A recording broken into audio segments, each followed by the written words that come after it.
అందరికీ నమస్తే అండి. Welcome to our news channel అండి. జగన్మోహన్ రెడ్డి అతను 5 ఏళ్ల పరిపాలనలో ఎందుకు ఓడిపోయాడు, 2019 నుంచి 24 తర్వాత ఎందుకు ఓడిపోయాడు అనే దాని గురించి ఇప్పుడు విశ్లేషణ చేసుకుందామండి.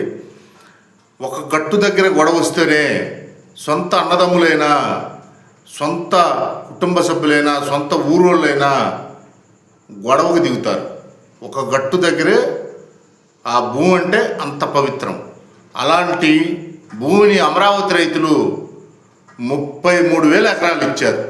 జగన్మోహన్ రెడ్డి అతను పరిపాలనలోకి రాగానే చంద్రబాబు నాయుడు మీద నీకు కోపం ఉంటే వేరే రకంగా తీర్చుకో, అంతేగాని అమరావతి రైతులు అన్ని వేల ఎకరాలు త్యాగం చేస్తే ఆ త్యాగాన్ని వృధా చేసి రైతుల్ని నట్టేట ముంచి వాళ్ళ మీద దౌర్జన్యాలు చేసి ఇంత అరాచక పాలన చేయబట్టే జగన్మోహన్ రెడ్డి ఇలా 11 సీట్లకు వచ్చారు.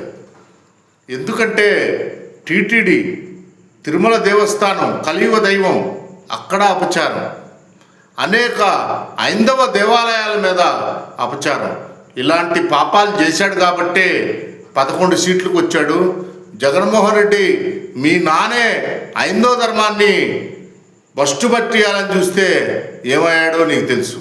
ఇవాళ నువ్వు నీ పరిపాలనలో నువ్వు చేసిన పాపాలే నీకు శాపాలు. నీ జన్మ మొత్తం మీద నువ్వు ముఖ్యమంత్రి కాలేవు. ఎందుకంటే నువ్వు చెప్పావు కదా భగవంతుడి స్క్రిప్ట్ అని. ఇది భగవంతుడి స్క్రిప్టే.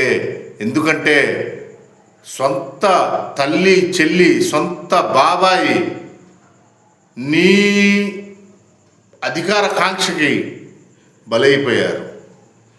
రాష్ట్ర ప్రజల్ని నీ అధికార కాంక్షతో బలి చేశావు. మద్యం అత్యంత దారుణంగా నకిలీ మద్యం అమ్మావు. అత్యంత దారుణంగా ఎన్ని అవినీతి పనులు చేయాలో అన్ని అవినీతి పనులు చేశావు. ఇవన్నీ జనం మర్చిపోరు. జగన్మోహన్ రెడ్డి, నీ జన్మ ఆంతం నువ్వు ముఖ్యమంత్రి కాలేవు. ఎందుకంటే జనం ఇచ్చిన అవకాశాన్ని దుర్వినియోగం చేశావు.